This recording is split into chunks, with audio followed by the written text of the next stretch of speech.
Welcome, as I said. It's my job as treasurer of Women Lawyers on Guard to welcome you to this presentation. We're really happy to have you join us today. And it's my great pleasure to introduce our moderator today, Jason Downs, who is the Chief Deputy Attorney General for my home jurisdiction, the District of Columbia. We should be a state, just want to put that out there.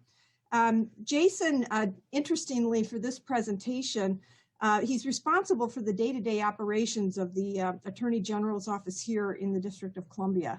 And the AG office in DC is unusual in the sense that we, of course, not being a state, have functions for that are more typical of both a city, say a district attorney's office, and also a state attorney general's office. So there are 680 people that work for the Office of the Attorney General. And Jason brings a long history of success in both criminal and civil matters to the job. Before he joined the Office of Attorney General, he was a lawyer, a partner at Downs and Collins, where he handled both civil and criminal matters. He also served for many years as a lawyer with the Public Defender Service in the District of Columbia, and has worked with many both PDS, in other words, Public Defender Service lawyers, and private lawyers, private attorneys on matters relating to litigation training, trends in expert testimony, and advances in trial techniques. Most perhaps interesting for those of us on the call may be that he also was involved in the investigation and settlement of the Freddie Gray matter in Baltimore for $6.4 million. Most importantly for today's presentation, Jason has as part of his portfolio oversight of the OAG's transition to telecommuting during COVID. And of course, during that entire time has had to ensure that the Office of Attorney General has continued to provide high caliber legal services to the citizens of the District of Columbia. Now, has told me, and then I will turn it over to you, that he interestingly started in this job in February of 2020.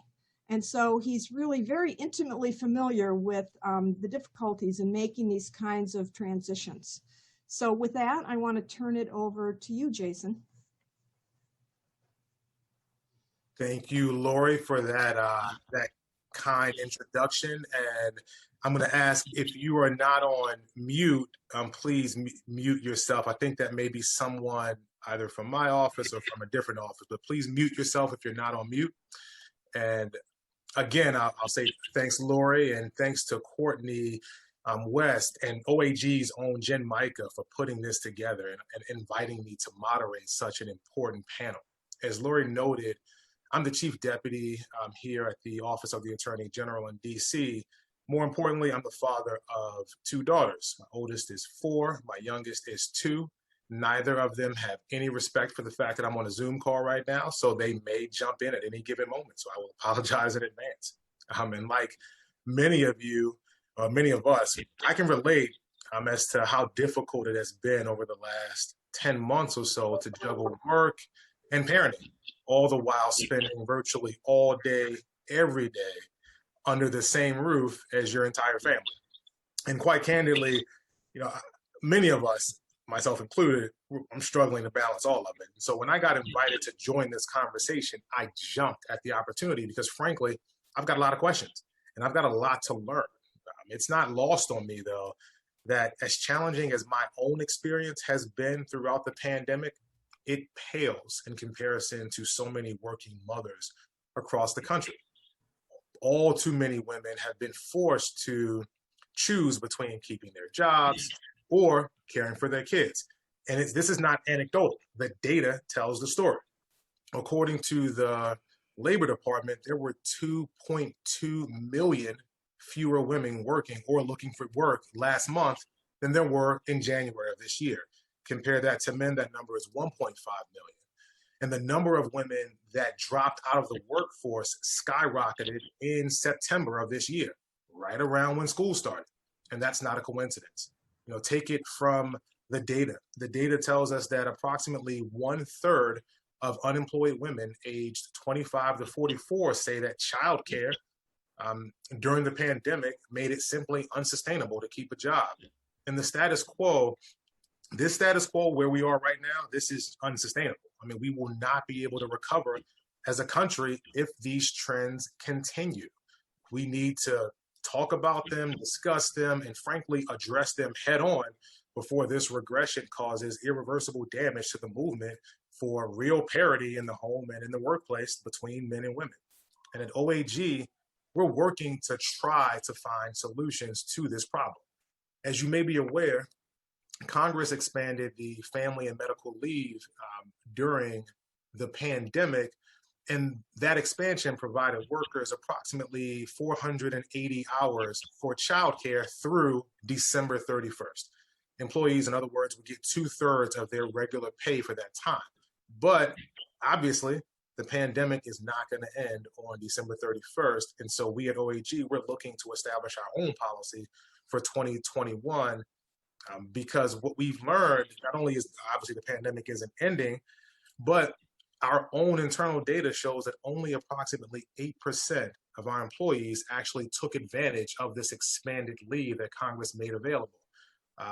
And so as we contemplate progressive, thoughtful ideas, we should ask ourselves, how do we design practically accessible leave? It's not enough offering the leave, we have to make it accessible. Does this require a culture change? What does it look like? So I'm hoping we can talk through a few of these ideas, and I'm joined by people that know a lot more about it than me. So I'm excited to be on this panel. We are joined by Senator Jennifer McClellan, who's a state senator serving Virginia's 9th district and a leading candidate for the governor of the great state of Virginia. If she wins, she'll be both Virginia's first woman to serve as governor and also the country's first Black woman to serve as governor. And she's no stranger to first. Rebecca Slaughter also serves as a commissioner on the Federal Trade Commission. This is a post that Commissioner Slaughter has held since May of 2018. And since her swearing in, she's not only prioritized advocating for marginalized and underrepresented consumers, but she's been a steadfast supporter of working families. And she's also been a supporter of stronger measures to promote more of a work-life balance. And I'm also thrilled to introduce Deputy Solicitor General in the Virginia Office of the Attorney General, Michelle Kalin, who I'll note also helped organize this panel discussion. Michelle is Virginia's lead counsel in the litigation challenging the United States Archivist's failure to certify and publish the Equal Rights Amendment as the 28th Amendment to the United States Constitution. And she also, interestingly enough, may be living in one of Virginia's most crowded households. She's got her 2 children, she's got her husband, and all of her in-laws and an au pair under one roof. So, Michelle, thanks for taking a few minutes to join us today. We've got a lot to cover. So let's dive right in. It is, it's difficult, to say the least, to make use of just one space, right? One space serves as both your home, your office, your child's school. How do you keep all of that sort of under control where there's such high traffic at bay? I think all of us listening would be curious to hear what each of you has found to work, what doesn't work, and what you're willing to try. So Michelle, let's start with you. Making sure that I unmute myself at the right time. So I'm fortunate enough that we've been able to partition off a part of the house for me to have a dedicated workspace. It's had to move over the course of the pandemic as needs have changed. But as of now, my office area is in a room separate from where the kids are during the day. So my son has remote school in the dining room area, and my daughter plays downstairs. And so what's worked now is having kind of a separate office area where I can shut the door, that doesn't really have the rest of the sounds from the rest of the house. And we're very fortunate that we've been able to set aside space for that. Senator McCullum, is there anything that you've taken from this that you could share with us? Yeah, I think just being flexible and giving yourself grace is going to probably be the theme of this entire panel. And like Michelle, I actually turned my daughter's room into my workspace, and the rocking chair that I nursed her in was my chair, and the ottoman became my desk. And I think things actually got a little easier when school started, because before school started, my husband just tried to keep the kids relatively quiet, because no matter where else in the house I was, they would be heard on the Zoom. Once school started, my son can go in his room. He's 10, 5th grade. He goes in his room. My daughter and my husband started out sitting together at the dining room table, but she told him yesterday she wanted her own space. So we took a play table from another room and brought that into the dining room and made that her space, because she really all of a sudden, in her kindergarten brain, decided everybody else has their own space. I want my own space. I eventually decided, I have a friend who lives by herself who has an office space, and so sometimes I will go to use her office just to give a little bit of distance, so that when I do come home, I'm completely off and can be 100% focused on the kids. Because I think it was really hard for them early on to wrap their brain around. Usually you go away when you're working, and then when you come back, we don't understand what's going on. And so just doing that adaptability and flexibility to meet your specific needs for a specific time, and giving yourself just the grace of, if your kids do Zoom bomb, it's not the end of the world. Thank you for that, Senator. Commissioner Slaughter, could you tell us how you're making it work in your home? Yeah, well, first of all, like everyone else, I'm not sure that we're making it work. I can tell you what we're doing, but I'm not sure I'd say it's working. I have, to table set, I have an 8-year-old who's doing online 3rd grade, a 6-year-old who's doing online 1st grade, a 2-year-old who we had to put back in daycare because we just could not get anything done with the toddler running around, and a newborn.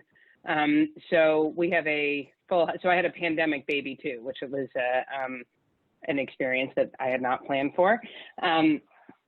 So we have tried to have dedicated space in our house for both my husband and myself to work. My husband's dedicated space is in the same area where the newborn sleeps. So when she's sleeping, he has to be somewhere else. I have my own office, but my kids, I heard Senator McClellan say early in the pandemic, her kids did not understand that when she was home, she would be working. My kids still don't understand that. So I have find that actually what I have to do a lot of times is leave the house, and I do a lot of my calls, not as Zoom meetings, but out walking. I don't know what I'm going to do, as this, like today was not a day I could do that when the weather gets crummy, but when it's nice, I find that I can focus better with fewer distractions, not only from my children, but also from the interwebs when I'm not sitting in front of a computer screen. So, we're juggling and we're managing, but one of the things that is really important to me that I feel strongly about in a leadership role at my agency is demonstrating that it is not easy, or at least being willing to admit that it's not easy, and making the complications that I'm facing visible, because I hope to take the pressure off of our staff, who might feel like they have to keep those things invisible in a way that causes them a lot of stress, because I know how stressful it is for me to try to cover those things up. So part of what I think the leadership roles that we can embody involves making clear that this is hard. It's hard for everybody. The way I think about it is that it's hard the differences of hard are of degrees and kind, but it's not easy for anyone right now. And I feel very grateful that the problems that we are coping with are what I think of as like the best kind of pandemic problems to have. I'm grateful to be employed. I'm grateful that my family is healthy. I'm grateful for those things every single day. but that doesn't mean that it's easy to manage. And I think trying to balance that sense of gratitude with an acknowledgement of the challenges is important, not just for me personally, but so that everyone else who's dealing with those things and maybe has less comfort demonstrating them feels a little bit more comfortable. So sticking with you, Commissioner Slaughter, could you tell us sort of how the pandemic, if at all, has impacted the start and the end of your workday? Do you still structure your day around traditional office hours, or has your schedule changed at all? Yeah, I mean, I think it's shifted. I try to focus my schedule around, you know, where my kids are going to be most occupied is where I try to put the most work. And then I necessarily end up going back and getting a lot done after they've gone to bed, and trying to be understanding when my staff or agency staff with whom I'm dealing have similar constraints. We're all trying to be flexible with each other's schedules. Someone made a comment in the chat, which I should have acknowledged to begin with, because it was right in my mind, that having the space to spread out is really something that makes me feel exceptionally fortunate. And in addition to being grateful for health and employment, I am grateful that we have this space. My brother, who is an attorney in New York City, lives with his 2 kids and wife in a tiny apartment, which is like the tiny apartment I grew up in New York City. And they're losing their minds, and I would be too. I think that it is, I feel very lucky that we have this ability and the flexibility in our jobs to make the kinds of accommodations that we have, that we are able to make. And so making sure that workplaces support families who don't have all of those flexibilities is also really important. Thank you for that. Senator, could you tell us about sort of your hours and whether your efficiency has Yeah, let me changed? send that one. So my hours have also changed, and so they're my work hours, my Senate hours, and then my candidate for governor hours, which has been incredibly crazy to balance, if I'm being 100% honest. But I am not by nature a morning person, but I have become a morning person in part because I'm a parent, and in part because early in the pandemic, I had trouble sleeping, and I would wake up at like 5 in the morning or 4, and sometimes I'd just give up and get up, and I'm like, well, the rest of the house is quiet, I'm gonna start working now. And I would just get through my email. If there was anything I needed to review, if there was anything I needed to draft, I'd just do it. And then over time, my body just naturally started waking up between sort of 5 and 6, and the rest of the house doesn't wake up, fortunately, until 8, because school doesn't start until 9, and they don't need as long to get ready. So I would force myself. Sometimes, some days I'd take that time for me, frankly. Sometimes I would just take it for me, but sometimes I would take it to get ahead of the day. Over all my work hours, I've tried very hard to keep the calls and the Zooms and the conference calls and everything between 9 a.m. and 5 for the work job. And then if there's sort of anything Senate or campaign related, I'll go until maybe 8 or 9 p.m., but making sure I carve out breaks. And I think, again, everyone's got to find that balance that works for them and allow, within the confines of their work schedule. And, I have to repeat exactly what Commissioner Slaughter said. I am incredibly blessed that all 3 of these jobs, for the most part, are the type where I have some flexibility in when I get the work done. And then it's just a matter of when I'm having to have calls or conference calls or Zooms, schedule them so that they're not back to back. It is very tempting to say, I can do 3 hour-long Zoom calls back to back, but that is exhausting. And I think all of us have underestimated how exhausting sitting in a chair and staring at a computer screen with no break can be. And I don't know about you, but I'm pretty sure I need a new prescription in my glasses. So just trying to make sure we're getting that time in for breaks throughout the day, because the day's just gotten longer. Now, Michelle, could you tell us about your work schedule and whether you've seen any differences in your productivity given the changes that you've had to make to your work schedule?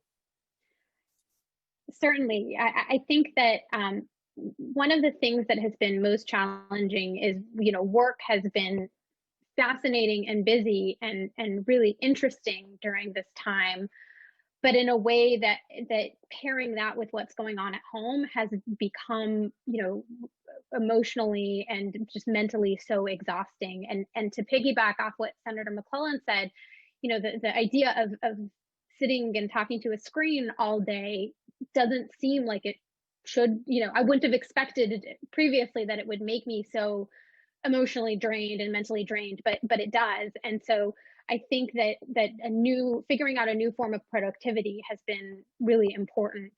Carving out that time that I need to kind of just mentally decompress. I won't say that I figured out what exactly works, because every day is different.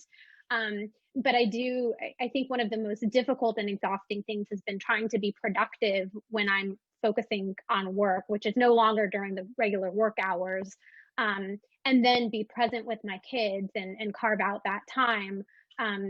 Being able to be fully there for both has been really, really difficult. And I think a piece of the pandemic that's really important to recognize is those of us who are fortunate for these to be our problems, it's also okay to be really stressed and to be really exhausted, even when you have a roof over your head and even when you are able to be with your kids, because you don't even have the downtime of driving to and from work or being able to get out and go to an exercise class, at least in the way that you used to. And so trying to carve out and figuring out those separate things that can help build productivity. For me, I really enjoyed going to bar class, which I haven't done since the pandemic began.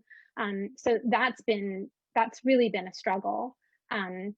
But I think recognizing that those of us who in some ways it might seem like we have it together are still struggling, I think is really important. And so I think being kind to yourself and being okay and being honest with yourself and communicating with the people around you that if you are struggling, finding people to talk with has been really important. That's really helpful. So sort of being kind to yourself, going back to the senator's point, not scheduling 3 back-to-back Zoom meetings. Those are good recommendations. Could you give us, Senator, if there are any concrete examples of how to set boundaries for people that may have difficulty setting boundaries? Is there one piece of advice that we could give our listeners on how to set boundaries? I'm a terrible person to ask that question to, because I have a hard time saying no. But my boss actually gave a really good example of when someone calls you to ask you to schedule a meeting and you have a work conflict, you are not shy about saying, I'm not available at that time. You need to give yourself that same permission to say that if it's if it's like, that's the time I need to spend getting my kids lunch, or that's the time I need getting my kids ready for Zoom, or that's the time that I need for my lunch break. And I need a lunch break that is just for me, because I think all of us need to understand, if we run ourselves into the ground, we're not going to be any good to our employer, and we're not going to be any good to our family, and let alone ourselves. And I think working moms tend to put ourselves and our needs last and forget that when we do that, we are setting not only ourselves up for failure, but we are setting ourselves up to fail our job, our kids, our partners, and anyone else depending on us. So I think that's the hack I've kind of used, is just and schedule everything. And maybe this is just a function of I allowed myself to have a full-time schedule, but schedule the entire day, including your breaks, including your walk, including getting the kids ready. Schedule it and then protect it, because otherwise you will just, before you know it, your day is gone. And then the other thing, not everything needs to be a Zoom call. If it can be handled in an email, handle it in an email. If it can be a phone call, handle it in a phone call. But I think everybody immediately rushed to, we got to do a Zoom, but we don't. And really think through, is there a more efficient way to do what you're trying to do? Jason, can I piggyback on what Senator McClellan just said there? Please. Because I think she made a really excellent point about making clear where you need time and space. And I think that this is just one of the ways the pandemic has exacerbated issues and made much more dramatic issues that women have had in the workplace for a long time. I think not just women, but especially women. So one of the pieces of advice I've always given to friends, colleagues, younger women who ask questions of me of how I could make a challenging job work while having small children. And before I had this job, I worked in the United States Senate, including most recently as chief counsel to the minority leader. That was a very demanding job. And what I always said to people is it's important to remember that no one is going to anticipate your needs because they're not in your house. They don't know what your schedule is. They don't know when your kid's Zoom break is. That's the problem now, but whatever it was before the pandemic and after the pandemic. So it's really important to be able to say, hey, I know you scheduled this call for 5:30 p.m., hypothetically, but that's not a great time for me. Would it be possible to move it either earlier or later? You say, what's a problem? Give alternate suggestions, and make it clear that you want to get the thing done, but there might be different ways to do it that are going to be more convenient to the rest of your schedule. In my experience, even when you're not the principal, 99% of time, the people around you will look to find a way to accommodate that, or 90% of the time. And then in the 10% of the time that they can't, that's when you can say, okay, since most of the time I can work around this, I don't mind this one time interrupting the thing that I do for my family. But being comfortable asking for what we need is not something that comes naturally to a lot of women. It certainly doesn't come naturally to me. And learning to do that is, I think, an acquired skill, one that we're being forced to learn now, but in like a little bit of lemonade way, maybe it's something that we can develop more comfort with, because it is something that we're going to need to carry past this very, very dark period into the rest of our lives. So speaking of sort of next steps, whenever this dark period ends, what sort of policies should we see coming out of the pandemic that could help parents juggle family care and their jobs? Should these policies be employer driven, government driven? What do you think? Michelle, let's start with you. Yeah, I mean, I think all of the above would be great.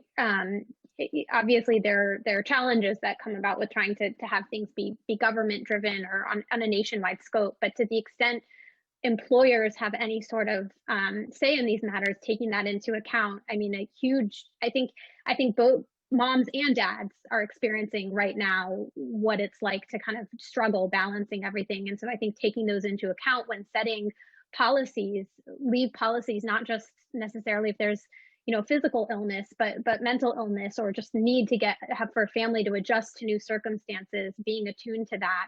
I think also recognizing as individuals, as co-employees to each other, even if we oversee one or two people, having open lines of communication with them. If they seem hesitant or that a call might not work, just touching base privately and saying, is everything okay? Is there a better time that works for you? And really making sure that you have open lines of communication.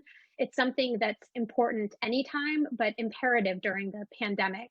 I've been really fortunate that my coworkers, and particularly the people who oversee my work, have been very understanding of the challenges that have gone on with the pandemic.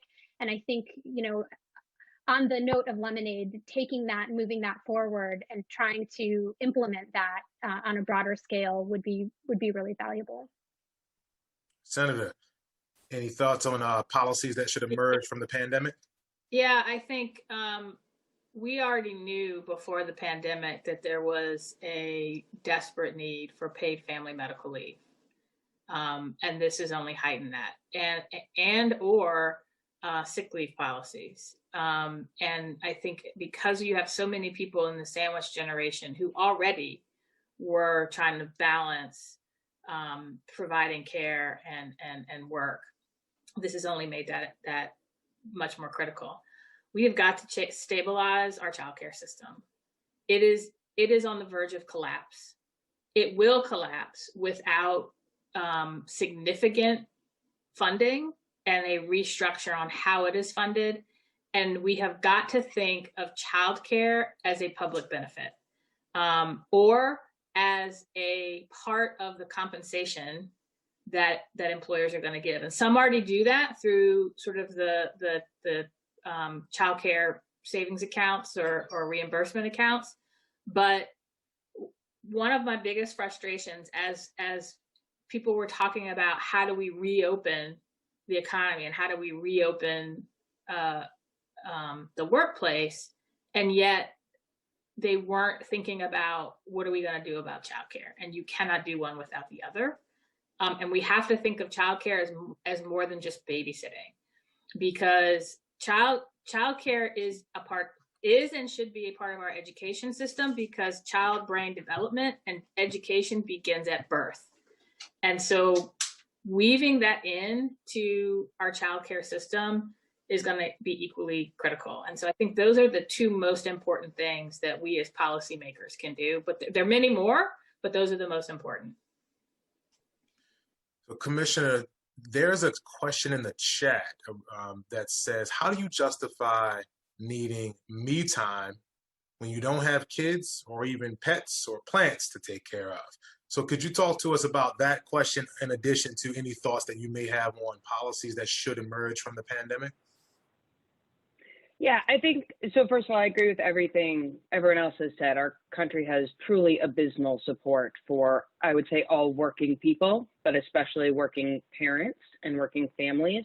But one thing I always try to say carefully, and this is responsive to the question, when I talk about these issues, is that it is really important for employers to support their employees as whole people who have lives outside of the office, whether that life includes kids, parents, pets, hobbies. Everyone has something in their life that makes them a whole person outside of their job.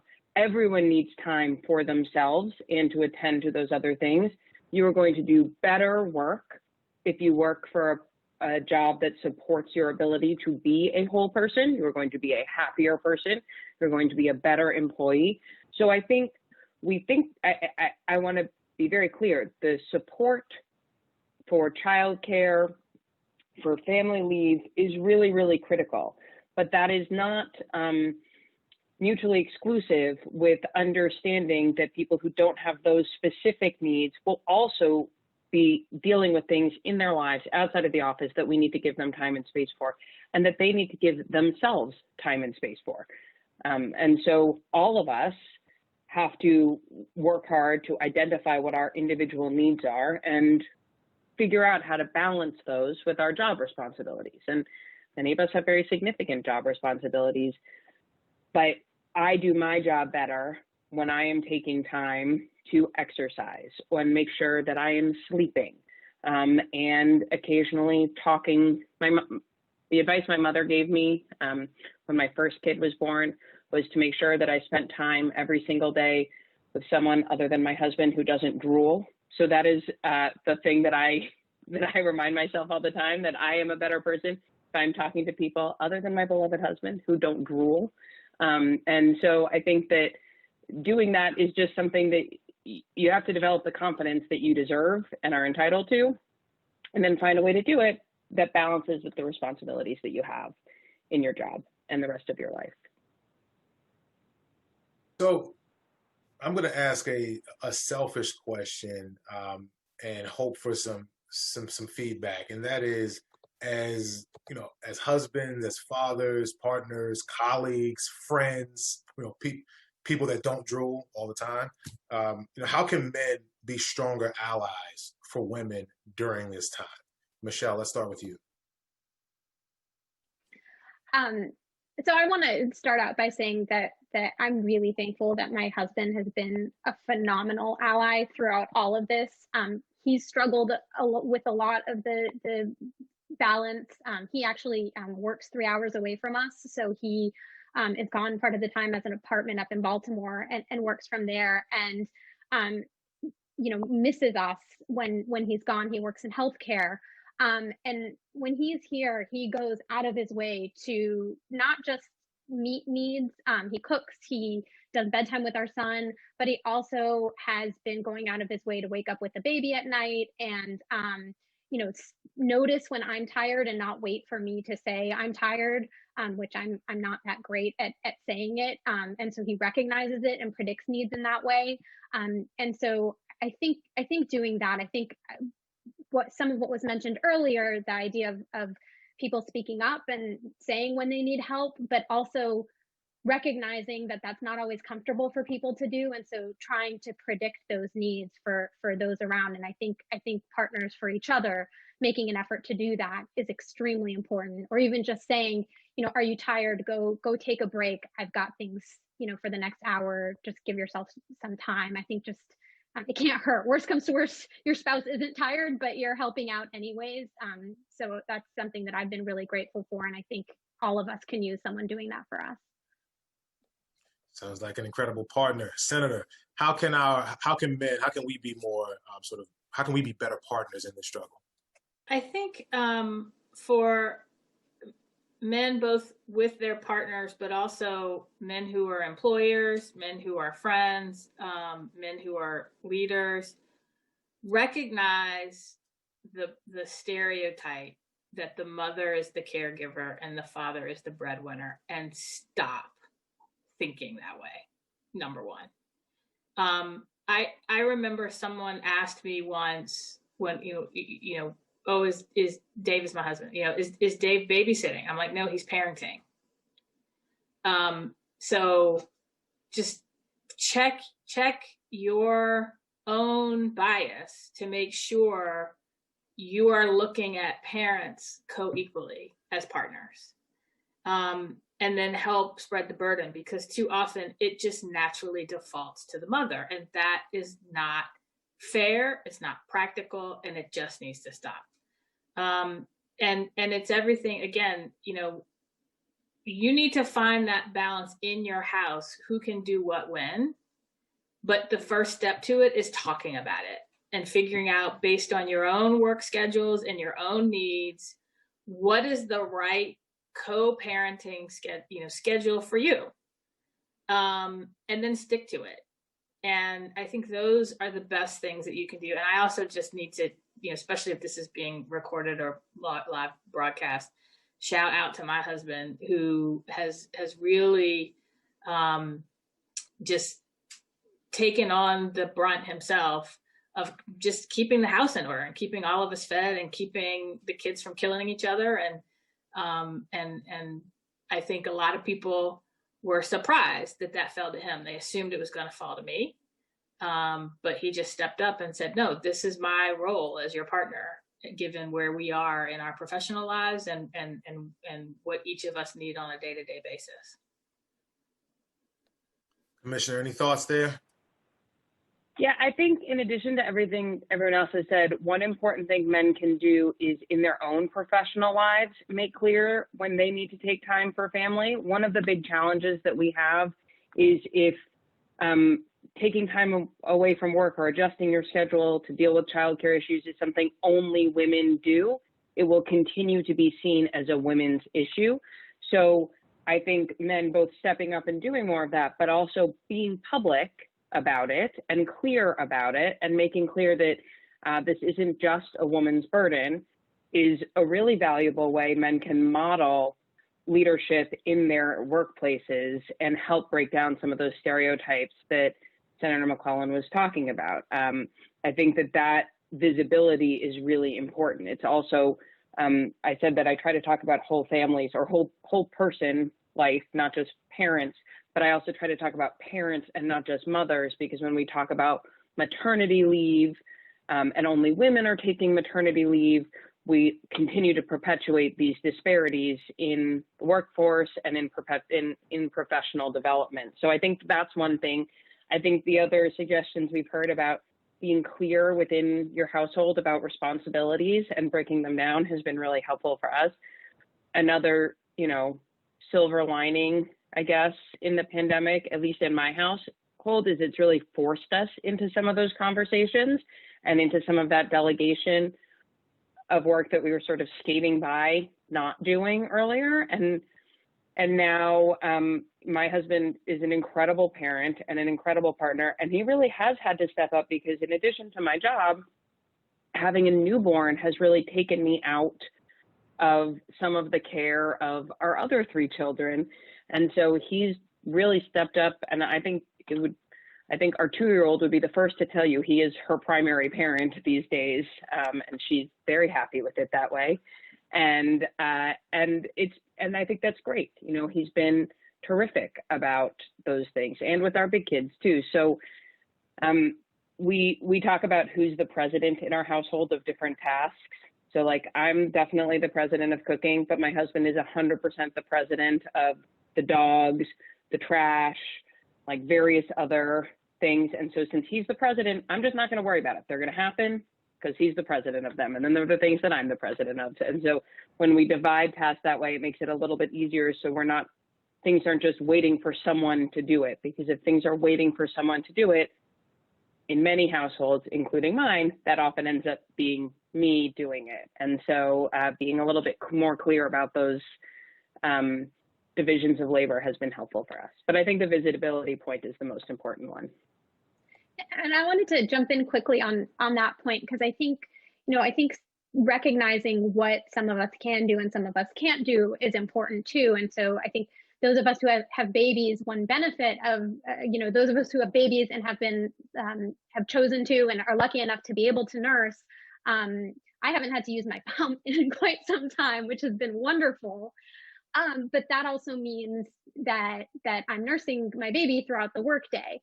And so again, redefining what's professional, I don't have a problem, if I'm doing a moot for an oral argument and I'm not the one mooting. I guess it's hard if I'm the one doing the argument, but if I'm mooting someone else, I don't think it's a problem to nurse a baby during that or during a staff meeting or something like that. And so I think redefining what we consider to be professional. It used to be that was outside of the realm of what we considered professional. And when I started my work as a lawyer, someone suggested to me not to have pictures of my children, in an office, because that's considered unprofessional. And I think we're changing what's professional and what isn't. From my perspective, it is not unprofessional to nurse a baby during a Zoom call, and it shouldn't be considered unprofessional. And so hopefully we're getting to a point where people can recognize that you can be amazing at what you do and still be engaging in tasks that have been considered, home type tasks or parenting type tasks. And that doesn't mean that you're not excellent at what it is you do. You touched on a really good point there about things that, may have been deemed to be unprofessional and that may be changing now due to COVID. Any thoughts there, Senator, on what's the new professional? What does that look like now, given the pandemic and where we're headed? I think we're still trying to figure it out. I mean, everything from clothes to, backgrounds to background sounds. I think, I'm still wearing a pearl necklace. And in some cases I do it just because it makes me it makes me feel like it's a little bit more normal. But I have colleagues who, I'm also wearing, pajama pants. And I joked, I bought a pair of black pajama pants. And I'm like, okay, now I got my dress pajama pants. But I'm more productive if I'm comfortable. So I think just making sure you're not doing anything clearly inappropriate, and I think we've all heard the stories of people who have done things that are inappropriate or offensive, and just don't do that. But I think the idea of what you need to wear and how you need to look, what background you need to have, all of that is changing. And I really think it's important for leaders in an organization, whether it's the boss or senior leadership, to give their employees that permission to relax a little bit. Because again, we haven't even touched on, we're in the middle of a pandemic while we're dealing with a reckoning with racial injustice, while we saw someone murdered on the internet. And we've all got to deal with so much trauma that we and our children are dealing with. We shouldn't have to worry about, am I wearing a professional enough shirt? And I think that really, that tone needs to come from leadership, and be consistent.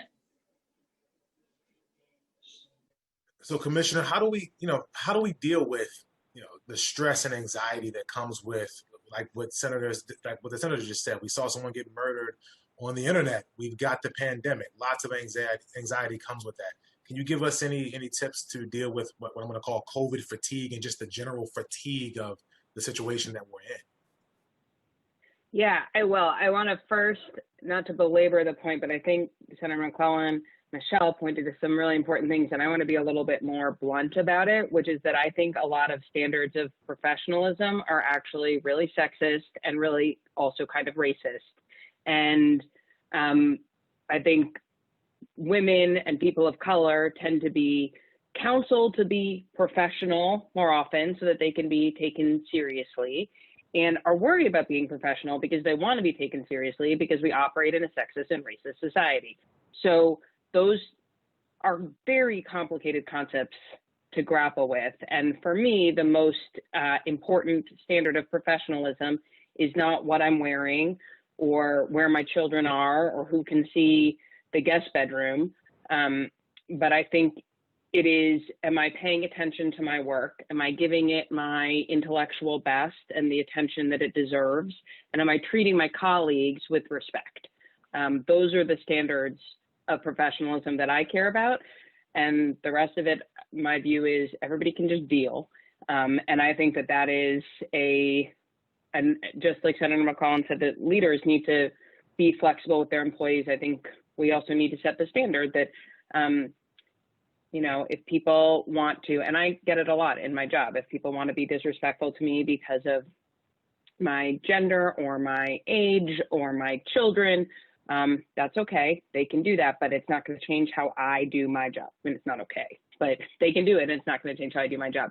But all of this, what I'm saying, does contribute to the COVID fatigue that you were referencing. And I think how we deal with it is really challenging and very individual. And it's really important to realize that it's not going to hit everybody in the same way at the same time. And so I think the best thing that we can do is sort of listen to ourselves and reach out to our colleagues. One of the hardest things for me about this moment is the lack of interpersonal connection with my colleagues. I am a water cooler person. I like seeing people face to face. I like hearing about their lives. I like knowing what's going on with them and treating them like people. And when we're only interacting in business calls and business Zooms, then it's much harder to do that sort of one-off exchange that I think really helps build cohesion and community in a workplace. And so I've tried to find ways to go for walks with people outside at a safe distance where it's possible so that you could have some of the more organic interactions that happen in a workplace that we can't right now. Again, without trying to put pressure on people who don't have time or feel comfortable doing that. Reaching out with phone calls just to check in, I think is a really important thing to do. And being sensitive to the different anxieties, different people may be dealing with. And then the other point, I think for me, finding ways to dive into this conversation about race and racism in a proactive, professional way, and by professional, I mean having to do with my job, has been an important thing to do too, and not just sitting back and saying, this is a conversation that's happening around me, but having it be one that I can actively participate and use both the opportunity and the obligation of my, public trust position to help further not just the conversation, but the cause of anti-racism. So that's how I've been coping. Michelle, could you tell us about how to cope with COVID fatigue? Oh gosh, I want to hear the answers to the questions because I'm experiencing COVID fatigue myself. I mean, I think I think even when I spoke with Commissioner Slaughter at first about the possibility of having this panel, purposefully was outside walking at that time and trying to get as much exposure to the outdoors as possible, because I find I grew up in Southern California, so not having sunlight is challenging on me. So trying to get as much access to sunlight. I'm comfortable doing things outside, and so making an effort. I have a colleague who started in August, and so we go on walks once a week, and that's been fantastic. And at times I take my daughter to get her outside too. And so efforts to just try to be outdoors, efforts to try to move while also doing work has been really helpful to me. But I would love to hear other thoughts, especially as the weather gets colder, what else we can do. I think also just talking with people. I mean, I've reached out to people whose careers I respect, but also who I think have been juggling similar challenges, including Senator McClellan, and just asked if they were free to have a remote coffee and pick their brain as to how they're doing. And sometimes hearing that I wasn't alone in some of the things that I've been struggling with, just that in and of itself has made a big difference. Senator, anything to add for us there?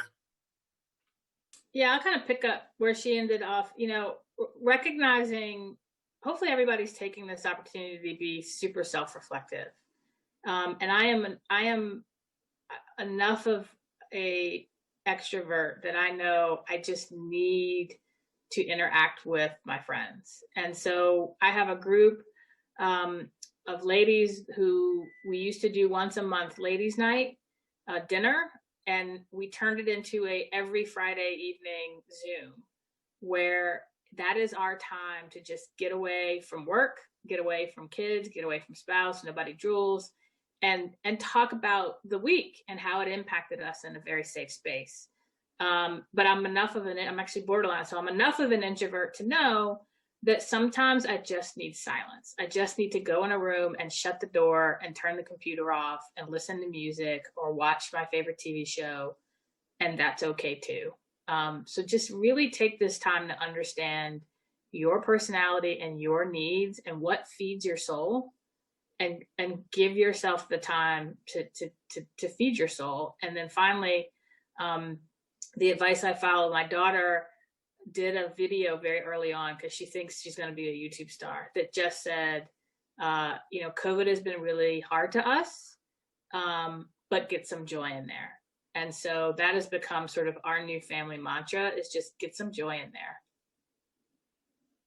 So turning monthly dinners into weekly Zoom calls sounds like a good idea. Commissioner, any ideas or any recommendations on how to manage socializing in the time of social distancing right now? I mean, anything you found to be successful, anything unsuccessful? How do you find time to talk to people that don't drool?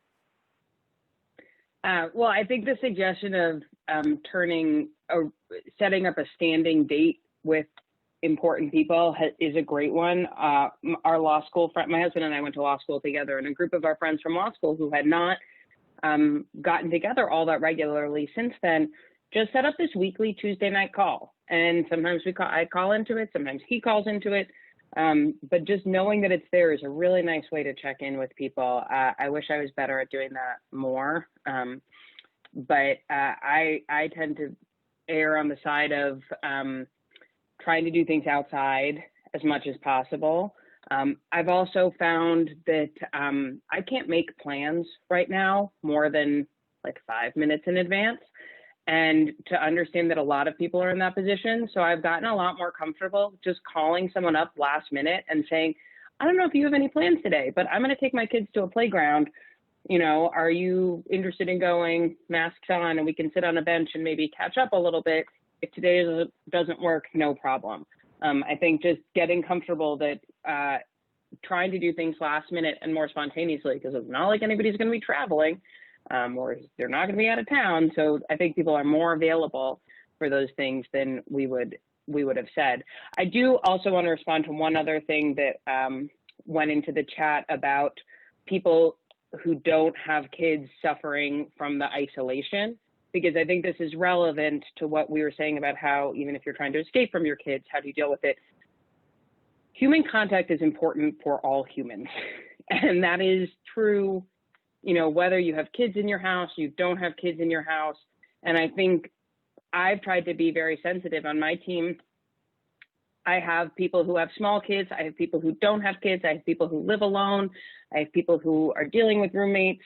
And I think that we all are struggling with things in different ways. And so the question asked whether how to communicate those kinds of struggles to your employer. And I think being clear about your personal needs is something you're allowed to do whether or not you have kids. And if you are having a hard time, you know, I think most employers know right now that a lot of people are having a hard time.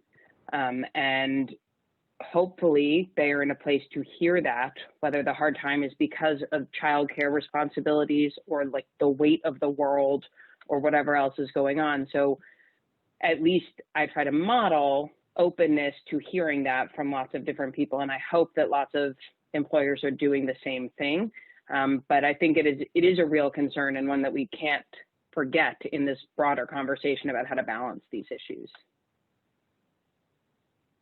I'm gonna turn this over to Lori, but before I do, this has been an incredibly thoughtful panel. I appreciate not only the thought and the preparation that went into it, but the sheer honesty. This has been enlightening. This is information I'm going to share with the Attorney General, who I am sure AG Racine is going to love to hear this. A lot of it we already incorporate in our office. Some of it we don't, and some of it we will definitely incorporate. So thank you for the candid suggestions. Thank you for being so open about your lives. And Lori, I will turn it over to you. You're still on mute, Lori. It's the quote of 2020. You're on mute. I was following the directions. I just want you to know. So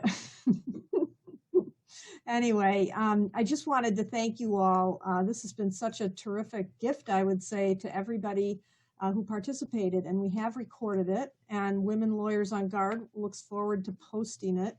And one of the things that I take from this, a moment of personal privilege before we end today, one of the things that Women Lawyers on Guard really feels is important is to have conversations with men about issues that affect women, but really affect us all, affect all of our families, our children, our neighbors. And so that's a theme that I think to take away from this, that it's not all our responsibility, but we can certainly advance those kind of conversations and use this as an opportunity to take this forward. And as I think the panelists all said, someone said it explicitly, this is a time to work to build, break down, I should say, stereotypes. And that will help everybody. That will help women, it will help men, because men, I always like to think and have said to men in my career, they're victims of these stereotypes too. And it affects all of our children. So thank you so much for all of that. I want to wish everybody happy holidays and a very happy new year. And let's all stick together and make sure that we reach out to those we love and we work with and help us, help everyone work through all these challenges. Thank you so much.